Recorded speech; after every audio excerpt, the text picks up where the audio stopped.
জিরানিয়া এলাকায় গাড়ির ধাক্কায় গুরুতর আহত হয়েছেন নিতাই বণিক নামে এক ব্যক্তি। রাস্তা পারাপার হবার সময় গাড়ির ধাক্কায় তিনি গুরুতর জখম হন। সঙ্গে সঙ্গে স্থানীয়রা ওনাকে উদ্ধার করে নিয়ে যায় স্থানীয় হাসপাতালে, কিন্তু আঘাত গুরুতর হওয়ায় ওনাকে স্থানান্তর করা হয়েছে জিবিপি হাসপাতালে। ওনার একটি পা ভেঙে গেছে গাড়ির ধাক্কায়, পাশাপাশি মাথায় গুরুতর জখম হয়েছে। বর্তমানে তিনি জিবিপি হাসপাতালে চিকিৎসাধীন। সাংবাদিকদের মুখোমুখি হয়ে ওনার স্ত্রী গোটা দুর্ঘটনা সম্পর্কে বিস্তারিত জানিয়েছেন। রাস্তা ফাঁসি আইতে বলে পিছন দিয়ে আইতেছে মার গাড়ি টাকা টাকা লেগেছে, আমি বুঝতে পারি না। আমার লেবারে খবর দিছে, আমি দৌড়ে হসপিটালে গেছি।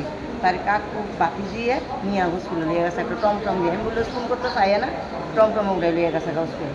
জিএনএ স্কুলে রেফার করছে, লইয়া নিয়ে নয় বসছি। আমি আর বুঝতে পারি কোনখানে লাগছে ওনার শরীরের? হ্যাঁ, কোনখানে ব্যথা হয়েছে? এর সেলাই লাগছে 5টা, আর পায়ের মুড়াটা ফেটে গেছে, মানে এক পাটা দিছে। গাড়িটা আটক করা গেছে নাকি? গাড়ির আমরা নাম্বারও জানি না, আটক করবো কি করে কোনো? আমরা তো গাড়ি দেখছি না, রুগী তো ঘুরে রয়েছে রাস্তা। কি নাম রুগীর? নিতাই বণিক। বয়স কত? ৫-৫০। বাড়ি? জিরানিয়া। কি করে এমনিতে? তাই নিয়ে ওই মুদির দোকানে থাকে, ভাইয়ের দোকানে থাকে কর্মচারী হিসাবে, ভাইয়ের দোকানে।